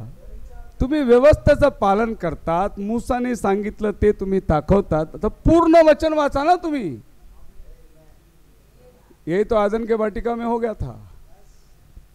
हवा ने क्या बोला? नहीं, बच सकते हैं, लेस्ट, ऐसा जरूरी नहीं है मरने का। यही तो ये लोग भी बोल रहे हैं। एक को लाया और एक किधर है? क्या ये औरत पेड़ के साथ व्यभिचार कर रही थी क्या? इसके साथ जो आदमी, क्योंकि बाइबल में लिखा है वो दोनों को पकड़ के लाओ। तुमने एक ही को लाया, मतलब तुम्हारे मन में तुम्हारा रिश्तेदार था ना, वो जो आदमी था वो तुम्हारा अपना आदमी था, उसको बचा लिया। औरत को पकड़ के लाए, यीशु को परीक्षा कर। अरे तुम किसकी परीक्षा कर रहे? जो वचन देहधारी होकर आया उसको ही वचन सिखा रहे है ना। यीशु को ही बोल रहे। मूसा ने ऐसा बोला, यीशु ने बोला मूसा को जो उंगली से लिख के दिया ना, वो मैं हूं, अभी मैं तुमको वापस लिख के देता हूं उंगली से। खुदा इंसान के साथ में रिश्ता जोड़ रहा है। खुदा इंसान बन के आया, व्यवस्था को नहीं भूला, वो व्यवस्था को दोबारा लिख के बता रहा है ये चीज। अब प्रभु ने बोला तुम में से जो पत्थर पाप नहीं किया वो पहला पत्थर मारे, और फिर जमीन में बैठकर वो लिखने लिया। सर उठा के देखा तो कोई भी नहीं उधर, क्योंकि उनको मालूम हो गया हमने आधा वचन बताया, हमारी गलती है। हम दोनों को पकड़ के लाना था, हम एक ही को पकड़ के लाया, मतलब हम पक्षपात किए। पक्षपात किए बोलो तो हम लोग पाप किए, हम लोग का न्याय बराबर नहीं है, इसीलिए सब लोग भाग गए, क्योंकि वो खुद पापी ठहरे जिन्होंने वचन का उल्लंघन किया। और प्रभु ने बोला जो पाप नहीं किया वो पहला पत्थर मारे, और जिनके जिनके हाथ में पत्थर थी वो सब फेंक दिए पत्थर, क्योंकि सबको मालूम है कि हमने आधा वचन का पालन किया, आधा वचन हमने छोड़ दिया। और जो वचन का पूर्णता है वो खुदा खुद उनके साथ में है। मैं तो कहता हूं कि ये दुनिया ने औरत को पकड़ा, इसको लाचार और इसको धक्के मार के, इसको थूक के, इसको बदनाम करके, ना जाने इसके ऊपर कितने आरोप लगाए, इसको घसीट के लेके आए, यीशु के पैरों पे डाल दिए और उसको पत्थर से मारने को तैयार हुए। लेकिन वो भूल गए ये पापी का जीवन देने वाला का पैर में लाके उसको डाल दिया। अब क्या करेगा वो? कोई भी नहीं उधर। हालेलुया। ये दुनिया ने आपके ऊपर आरोप लगाया, आप पर निंदा की बात लगाई, तुम मसीह के बन गए, तुम मसीह के पास जा रहे, तुम क्रिश्चियन बन गए, लेकिन आपको मालूम नहीं आप जीवनकर्ता के पास आए हैं जिसने तुमको जीवन दिया है। ये दुनिया जब आरोप लगाएगी आपको आपका सही दिशा बताएगी। और आज आप यहां आए, अगर हमको मुसीबत नहीं आया होता, परेशानी नहीं आया होता, तकलीफ नहीं आया होता तो हम यहां नहीं पहुंचते। तो ये दुनिया की सारी मुसीबत संकट हमें अपने खुदा के पास लेके जा रहा है। और मेरे को धन्यवाद करते मेरे खुदा के लिए। एक बार अपने देश में ऐसा काम हुआ था, एक ऐसा मंदिर है जहां औरतों को जाने का अलाउड नहीं है, केरला के अंदर। काला कपड़ा पहन के लोग 40 दिन उपवास रख के जाते हैं, वहां औरत को जाने को अलाउड नहीं है। वहां पर क्या हुआ, उस शहर में एक औरत मिनिस्टर बन गई और वो वेलफेयर मिनिस्टर बन गई, मतलब साफ सुथरा सफाई का मिनिस्टर बन गई। और वो औरत बोली मैं जाऊंगी वहां पर मंदिर में और देखूंगी वहां का साफ सफाई कैसा है, लोगों की व्यवस्था कैसा है। और उन्होंने बोले नहीं नहीं नहीं, इधर औरत नहीं आना, परंपरा हमारा टूट जाएगा, ऐसे वैसे बहुत सारे। उस औरत ने पूरी पुलिस फोर्स, मिलिट्री फोर्स को लेकर ऊपर पहुंच गई। उसको कोई रोक नहीं सकता, गवर्नमेंट के अधिकारी है। और वहां जाकर वो सब निरीक्षण करके वापस आई। आने के बाद पंडित लोगों ने बोला हमारा भगवान अशुद्ध हो गया। एक टैंकर दूध मंगा के निलाया, वो लोग पूरा मंदिर को धुलाया। बोले औरत आके गई। अभी आप देखो, भगवान के पास पापी औरत गई, भगवान अशुद्ध हो गया। इधर पापी औरत भगवान के पास आई, पवित्र बन गई। फर्क समझता है आपको? वहां भगवान शुद्ध हुआ, यहां पापी शुद्ध हो गया। इसीलिए कहते हैं ये दुनिया में बहुत उद्धार करता आए, पापियों को मारने आए। यीशु पाप को मारा, पापियों को बचा लिया, क्योंकि वो जीवन दाता था। हालेलुया, यही वो परमेश्वर। देखिए बाइबल क्या कहती है, उत्पत्ति 2:7 के अंदर परमेश्वर ने आदम को मिट्टी से बनाया। हाँ हाँ, श्वास, जीवनाचा श्वास फुकला। हालेलुया। परमेश्वर ने मिट्टी में इंसान को बनाया, उसके नथनों में श्वास फूका। इसीलिए खाली इंसान के अंदर परमेश्वर की आत्मा वास करती है, जानवरों में आत्मा नहीं है। कैसे? आप लोग चिकन खाते हो? हाँ, कभी आप चिकन लेने को गए होंगे तो आप जाके देखो, ये ऑब्जर्व करो। आज तक नहीं देखे होंगे, कल से ऑब्जर्व करो। अगर कब गए आप चिकन वाले को बोलो, वो पूछेगा कितना किलो का चाहिए, आप बोलेंगे 2-2.5 किलो का। वो मुर्गी ढूंढ के निकालेगा, उसको रखेगा वजन पे, वजन करेगा, आपको बोलेगा 300 रुपये, आप बोलेगा ओके। वो उसको निकाला, चूरा मारा, ड्रम में डाला, वो तड़पती है, मर जाती है, फिर निकाल के छीलता है, फिर पूछता आपको बोटी कैसा बनाऊं, और आप बोलते छोटा मीडियम साइज बिरयानी बनाने का है, बड़ा बड़ा बोटी बनाओ। इतना सब वो मुर्गी लोग जो दूसरे पिंजरे में ना, सब देख के बैठे, हमारा साथी का क्या हो रहा है। लेकिन एक भी मुर्गी रोता नहीं, अगला नंबर उसका ही है। लेकिन आदमी रास्ते पे चलने के टाइम गिर गया, सर फट गया, खून आया, देखने वाले को चक्कर आता है। क्यों? सर उसका फटा, खून उसका आया, तुमको क्यों चक्कर आता है? क्योंकि तुम्हारे अंदर एक आत्मा है। वो आत्मा को पहचानता है, एहसास करता है, जानवरों के पास नहीं है। कोई कुत्ता रोड पे मर के पड़ गया, दूसरे कुत्ते लोग थोड़ी मीटिंग लेके बोलते हैं अपन इसको दफन करके आएंगे, नहीं।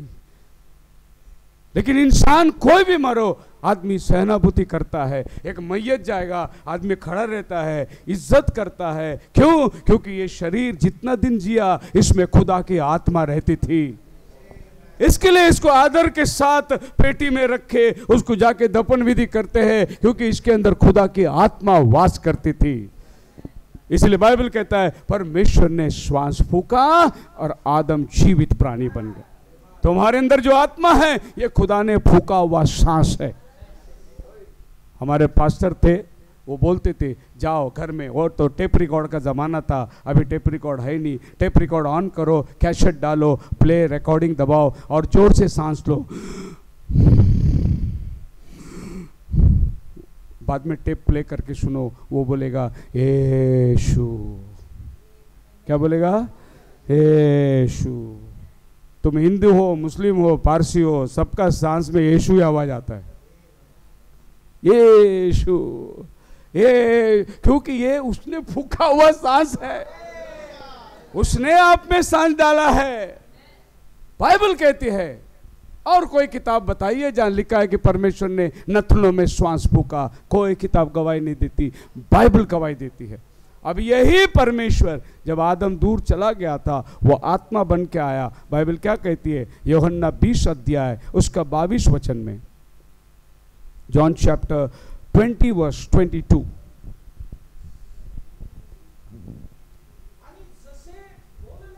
हाँ,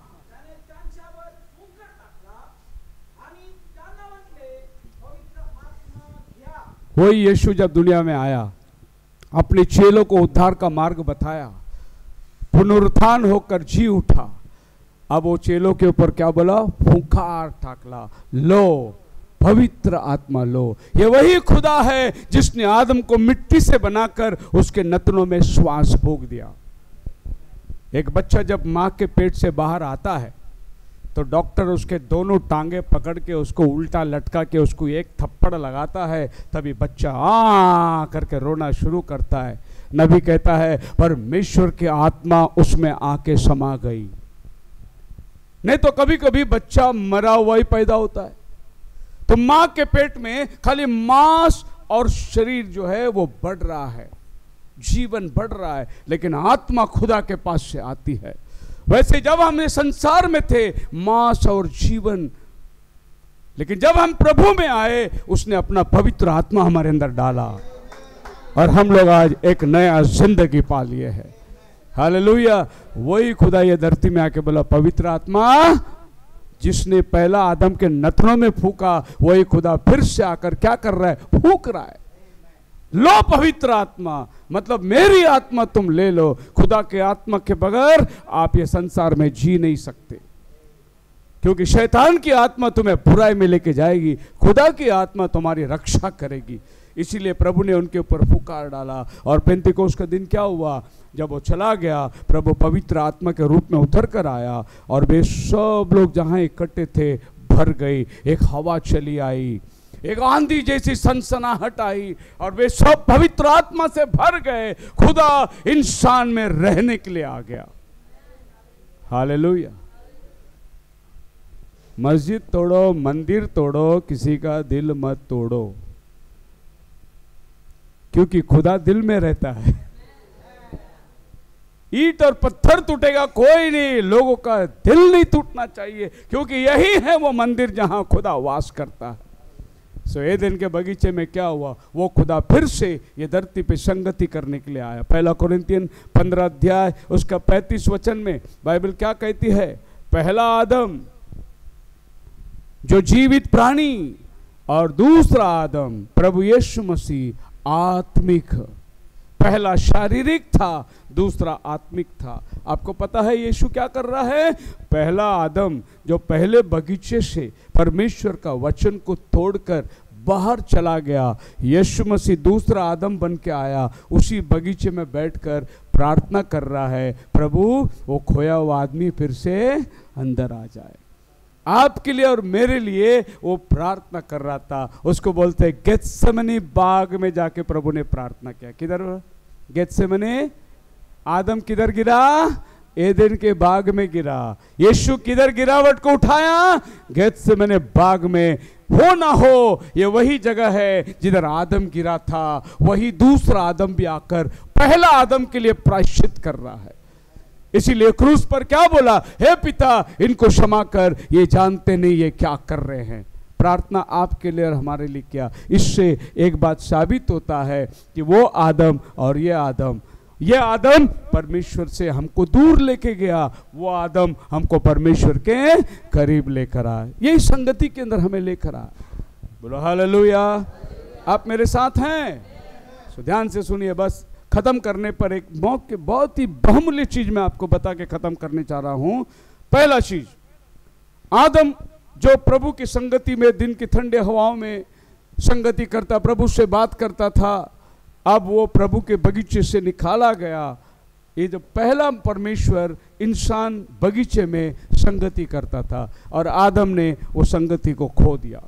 और वो परमेश्वर जो इंसान को बनाया था वो देख रहा था कि कब मैं इंसान के साथ जाके संगति करूं।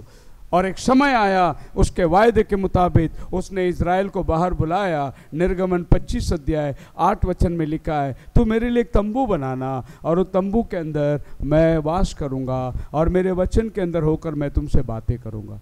अब परमेश्वर एक तंबू में आकर रहने लगा, उनके साथ साथ चलता था।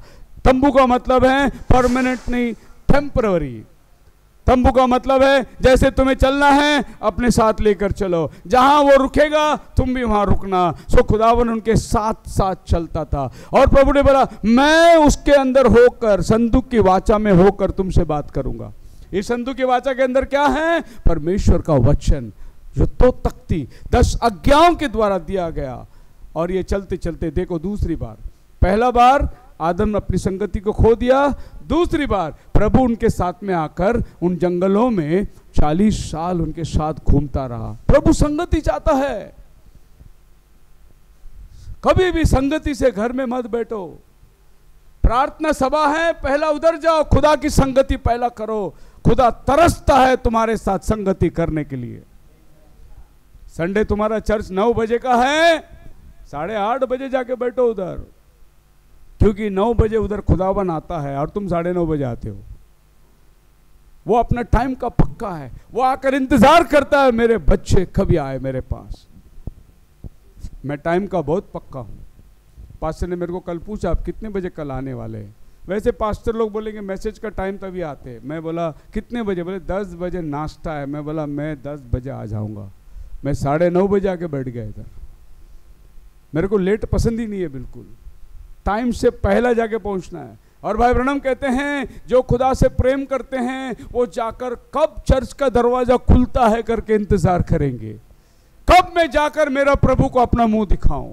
भजन संहिता 122, जब लोगों ने मुझसे कहा आओ हम प्रभु के भवन को चले, तब मैं आनंदित हुआ।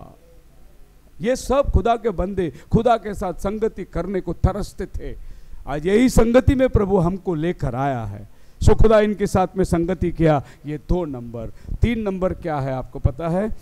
खुदावन ने इसी संदूक की पेटी ले जाकर सुलेमान राजा को उठाया और सुलेमान राजा ने एक विशाल भवन बनाया यरूशलेम में, और उसने संदूक की वाचा को लाकर मंदिर में रख दिया। अभी खुदावन के नाम के लिए एक मंदिर बन गया।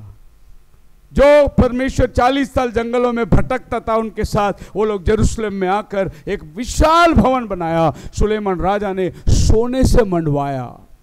ऐसा भवन कोई नहीं बना सका। यह भवन बनने के टाइम पूरी पृथ्वी में शांति थी। 7 साल लगा यह भवन बनाने के लिए। चीनी हथौड़ी की आवाज नहीं आई, बाइबल कहता है, क्योंकि यह मंदिर बनने के टाइम जहां जहां से पत्थर आते थे, जहां जहां से लकड़ी आते थे, एक ही माप के कट के आते थे। जो लोग पत्थर बेचते थे, प्रभु उनके अंदर आत्मा से उतरकर एक ही माप के पत्थर बनाते थे। इसीलिए आज आप और हम भिन्न भिन्न मुल्क से आए, लेकिन एक ही आत्मा के अंदर आकर एक भवन में हम प्रभु के कलीसिया बन के बैठे हुए हैं। प्रभु ने हमें तरस कर लेकर आया। बोलो हालेलुया। माइकल एंजेलो दुनिया में सबसे बड़ा आर्टिस्ट, उसने मूसा का तस्वीर बनाया और मूसा का तस्वीर एक पत्थर पे उसने गढ़ के निकाला, और इतना हूबहू था वो कि वो रोज उसको बनाते बनाते उसके साथ बात करता था। मतलब वो पुतला उसको ऐसा लगता था जैसा मोसेस जिंदा हो गया है। एक दिन वो बनाते बनाते उसके घुटने के पास बैठा और मोसेस को देखा, बात करते करते इतना आवेश हो गया, उसने अपने हथौड़ी लेकर उसके घुटने पे मार के बोला मोसेस स्पीक, बात कर, और उसके घुटने का एक चिपका उड़ गया। इतना बड़ा तस्वीर मेहनत सालों का लगाया, एक छोटी सी हथौड़ी में उसने मार दिया, इतना आवेश हो गया। वही परमेश्वर जब ये धरती में आया, एक मास्टरपीस बना, मरियम के गर्भ से कुंवारी का जन्म लेकर अपने आप को उसने दुनिया के पाप से अलहदा रखा, और एक मास्टरपीस, कभी उसके मुंह से गाली नहीं, कभी बुराई नहीं, वो क्रूस पर जाकर लटकाया और उसकी छाती में बाला फेंक कर बोला स्पीक। उसने कहा हे पिता इन्हें क्षमा कर, ये जानते नहीं ये क्या कर रहे हैं। हमारा मास्टरपीस था वो, लेकिन वो जख्मी हो गया, उसके अंदर से पानी और लहू निकला, वही उसका दुल्हन निकली। हालेलुया। उस दिन दुनिया चर्च को नहीं देखती थी, यीशु को देखती थी, क्योंकि चर्च यीशु के अंदर था। और आज लोग यीशु को नहीं देख रहे हैं, चर्च को देख रहे हैं, क्योंकि यीशु आज चर्च के अंदर है। हालेलुया। आपको समझ में आना मांगता है कि खुदावन दोबारा संगति कैसे बना रहा है। सो ये सोने का भवन बनाया, लेकिन बाइबल कहता है इसमें परमेश्वर नहीं था, क्योंकि वह हाथ के बनाए हुए मंदिरों में वास नहीं करता। लोग मार्केट में जाते, उधर वो तंबाकू घिस रहा है, सिगरेट पी रहा है, उस गंदे हाथ से मंदिर बना रहा है। हम उसको लेके आके घर में रख के उसमें ईश्वर को लाके रखते हैं। एक गंदे हाथ से बना है। इंसान खुदा के लिए निवास स्थान नहीं बना सकता। ये पापी हाथ कैसे उसके लिए भवन बनाएगा? इसके लिए खुदावन खुद अपने लिए एक भवन बनाया। अब इस भवन को जब इजरायली वचन को तोड़े, मुखर गए, पराये देवताओं के पीछे चले गए, प्रभु ने नबूकदनेस्सर को भेजा, ईसा के मतलब आज से 2600 साल पहले इस मंदिर को ढा दिया, गिरा दिया, सोना सब निकाल के ये राजा निकल के चला गया। ये बाबुल का राजा था, जो आज का इराक है। इन्होंने यरूशलेम के मंदिर को लूट के लेके चले गए। अब लोग, इजरायली लोग, अरे इतना बड़ा विशाल भवन, हमारा परमेश्वर के लिए सोने से बनाया हुआ भवन। अरे प्रभु भवन को नहीं बोल रहा है, उसके वचनों पर चलने के लिए बोल रहा है।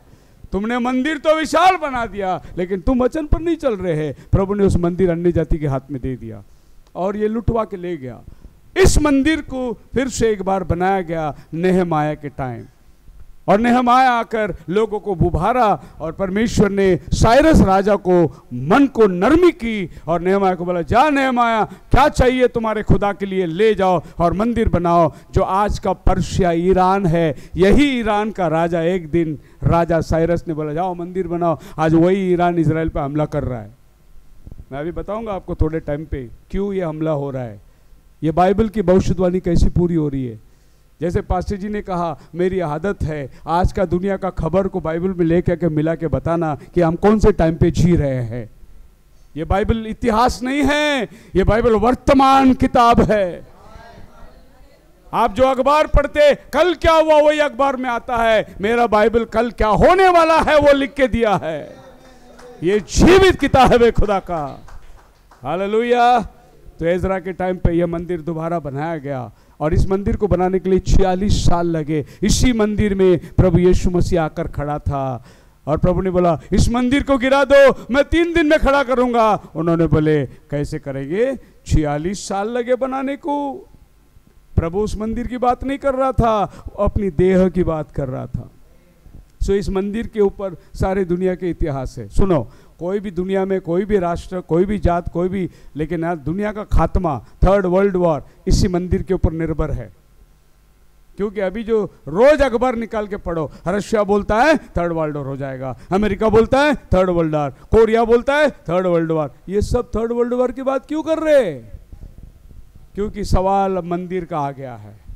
अब ये वो समय आ गया है, ये दुनिया का खात्मा और न्याय होने वाला है। ये मंदिर का इतिहास है। पहला सुलेमान का मंदिर बनाया, उसके बाद में ये मंदिर ज़ेरुब्बाबेल ने दोबारा खड़ा किया, उसके बाद वो मंदिर फिर ढा दिया गया। हेरोद राजा ने इस मंदिर को फिर से मरम्मत करके बनाया। यीशु मसीह आज से 2000 साल पहले जब ज़मीन में था, इसको हेरोद का मंदिर बोला जाता था, क्योंकि हेरोद ने उसका 2 भाग बनाया हुआ था।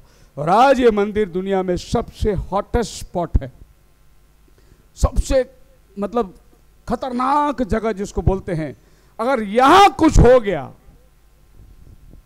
तो दुनिया खात्मा है, तीसरा युद्ध शुरू हो जाएगा। यह जगह पे यीशु मसीह खड़ा है, कहता है इस मंदिर को ढा दो, मैं तीसरे दिन इसको खड़ा कर दूंगा। बोलो हालेलुया। वे लोग मंदिर को देख रहे थे, लेकिन यीशु उस दीवार के बारे में नहीं बात कर रहा था, वह अपने बारे में बात कर रहा था।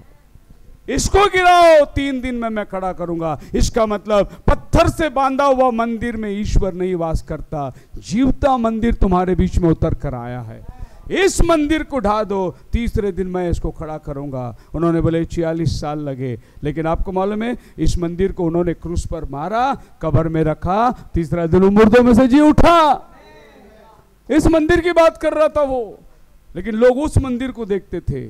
चेले आए, प्रभु को बोले प्रभु आओ, हम आपका चर्च दिखाएंगे। और वो बड़ा बड़ा पिलर, बड़ा बड़ा खंबा, बोले प्रभु यही चर्च का हम लोग मेंबर है। आज बोलते ना वो चर्च है ना मेथोडिस्ट चर्च 200 साल, उसका मेंबर है हम लोग, इधर ही रह जाओगे अगर तुमने सच्चा मंदिर को नहीं पहचाना तो। हालेलुया।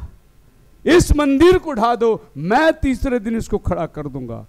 अब परमेश्वर बाइबल में क्या कहता है, वो मंदिर जो इज़राइल से बाहर निकल गए, फिर संदूक की वाचा के अंदर वो वास किया, फिर सुलेमान के मंदिर में लाकर उसे रख दिया, उसको भी ढा दिया गया। आज ये मंदिर उद्ध्वस्त पड़ा हुआ है और इस मंदिर को आज कोई ठिकाना नहीं।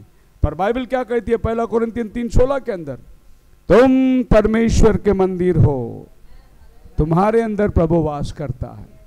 स्वादन के वाटिका से प्रभु यीशु मसीह उनके साथ घूमते घूमते जमाना बीत गया। आज हम लोग 6000 साल पूरा होकर 2024 में आ गए, मतलब 6024 साल हो गया है।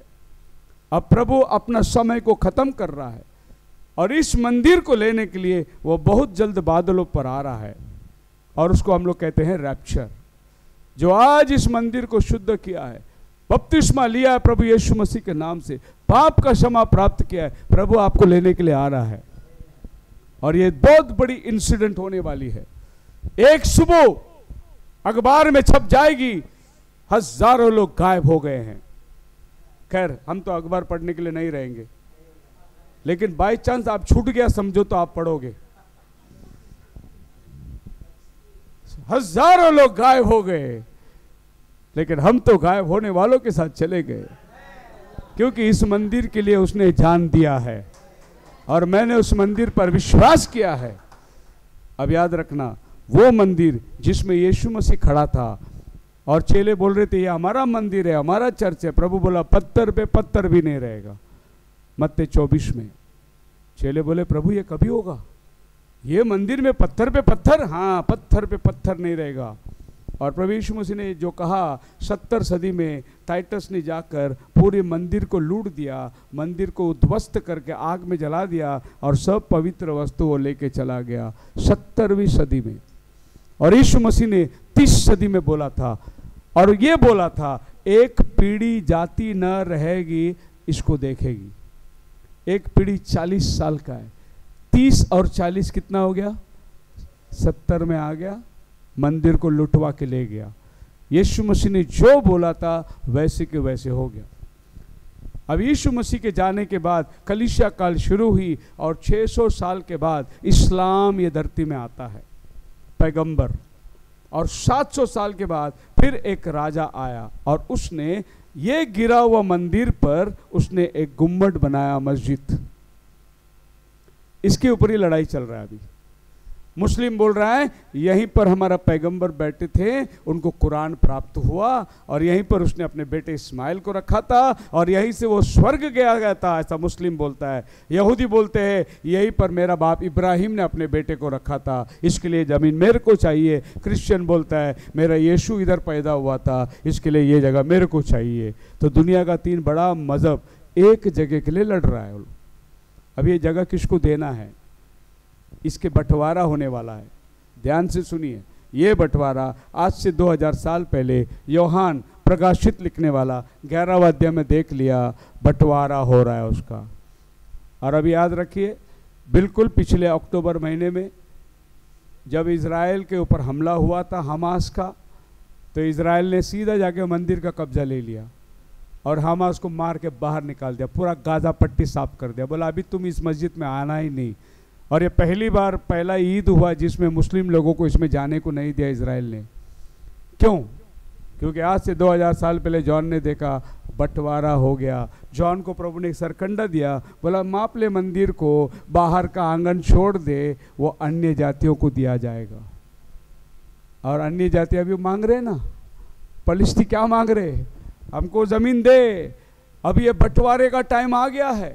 एक खतरनाक समय में हम लोग आके बैठे हैं।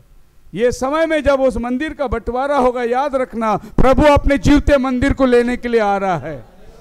ये शारीरिक इज़राइल उस मंदिर के खोज में है, आत्मिक इज़राइल इस मंदिर के खोज में है जो प्रभु की आत्मा को लेकर बैठे हुए हैं।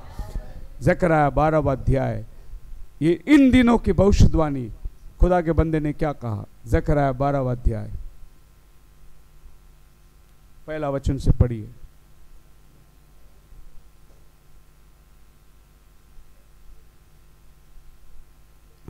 पुराना नियम का आखिर की किताब में 12 अध्याय उसका 1-2 वचन पढ़िए। हाँ हाँ आमीन। हाँ हाँ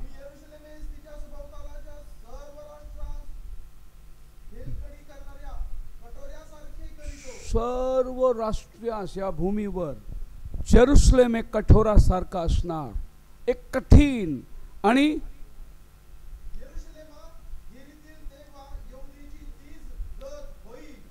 हालेलुया। अभी देखो रशिया किधर है, वो आ रहा है इजराइल को मारने के लिए। चाइना किधर है, वो ईरान को बोल रहे ले हथियार मार रशिया को, मैं भी आ रहा हूं। रशिया भी आ रहा है और 22 मुस्लिम देश इजराइल को घेरा हुआ है, बोलते हैं हम तुमको मदद करते, मार इजराइल को। आज पूरा दुनिया में ये एक बोझ बन गया है। और प्रभु ने क्या बोला था, I will make you burdensome stone for all people and all the burden themselves. सारी दुनिया के लोग इस जेरूशलेम के लिए बड़ा बोझ होगा। और परमेश्वर का वचन ज़करिया 12वां अध्याय आज हमारे आंखों के सामने पूरा हो रहा है। सारा राष्ट्र दुनिया का एक साथ मिल गए। आपको मालूम है इजराइल एक छोटा सा टिपका है, उसके पूरे इर्द गिर्द जो है इस्लाम देश, लेकिन किसी की हिम्मत नहीं है इजराइल के ऊपर हाथ डालने का।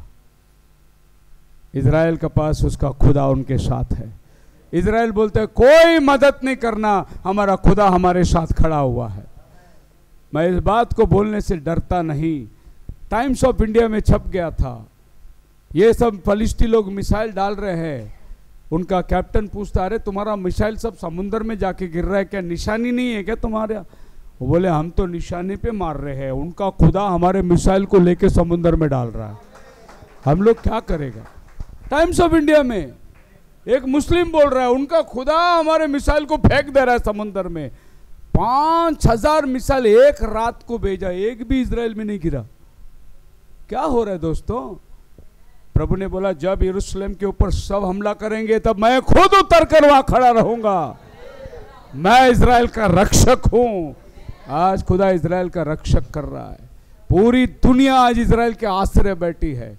आपको मालूम है ये आपका मोबाइल किसने खोज निकाला? इजराइल ने। या आपका गूगल कौन चलाता है? इजराइल चलाता है। या आपका इंजेक्शन किसने पैदा किया? इजराइल। आपके डायबिटीज की दवा, आपकी जितनी इंसुलिन है कौन पैदा किया? इजराइल। प्रभु ने बोला मेरी प्रजा सारी दुनिया में अचंभा का काम करने वाली है, और वो इजराइल आज करके दिखाई। प्रभु का सब वचन पूरा हो रहा है। इससे पहले प्रभु ने उनको छोड़कर हमारे पास आया था, अभी हमको छोड़कर उनके पास वो जाने वाला है। उससे पहले आप और हम तैयार होना है, क्योंकि बादलों पर ले जाने का वायदा। आज का तारीख आप टीवी ऑन करो, न्यूज़ ऑन करो, न्यूज़पेपर निकालो, आपको यही खबर मिलेगा। इजराइल ने हमला किया, हमास ने हमला किया, और इजराइल इतना इनके में से होशियार लोग नहीं है। इनका दुश्मन अभी ईरान में गया था, दूसरे देश में जाके अपने दुश्मन को मार के आ गए लोग। अब इजराइल ये लोग परेशान है दुनिया में, ये मारता कैसा है? इनके पास एक खुफिया जासूस है मोसाद करके, खतरनाक जासूस है वो। कौन सी दुनिया में कब जाकर किसको घर से उठा के लेके के मारेंगे अगर किसी यहूदी को हाथ लगाया आपने तो। ये एक ही देश ऐसा है अपने नागरिक को कौन से भी दुनिया में किधर भी रहो उसको लेके आना, उसको बचाना, ये सोचता है ये आदमी। अभी हमारे हिंदुस्तान में, बांग्लादेश में हिंदू लोग मरते होंगे करके अभी बहुत परेशानी हो रही है, क्योंकि वहाँ पर सब मुस्लिम लोग हैं। लेकिन यहूदी लोग जो है ना, एक भी यहूदी किधर भी रहेगा उसको जाके बचा के लेके आएंगे वो लोग, क्योंकि वो अपनी जात के ऊपर बड़ा घमंड करते हैं वो। और इस राष्ट्र को प्रभु बचाने आने वाला है। बंटवारे का टाइम आ गया है, दंगा फसाद चालू है, रात बेरात मिसाइलें गिर रही है। प्रभु उसका न्याय करने को आने के पहले आपको और हमको लेने के लिए वो आने वाला है। हमें ले जाएगा, वो बादलों पर रखेगा और फिर वो नीचे उतर के आएगा, उनका उद्धार करेगा। मैं कहने का मतलब यही है, जिस संगति में आप आए 10 साल, मैं आपको बोलता हूँ, खुदा करे ना करे, टाइम है नहीं है, अगला 11वां साल आपको मनाने को मिलेगा क्या नहीं मिलेगा मैं बोल नहीं सकता। इतना प्रभु का आना निकट है। अगर नहीं मिला तो हम सब उधर मिलेंगे।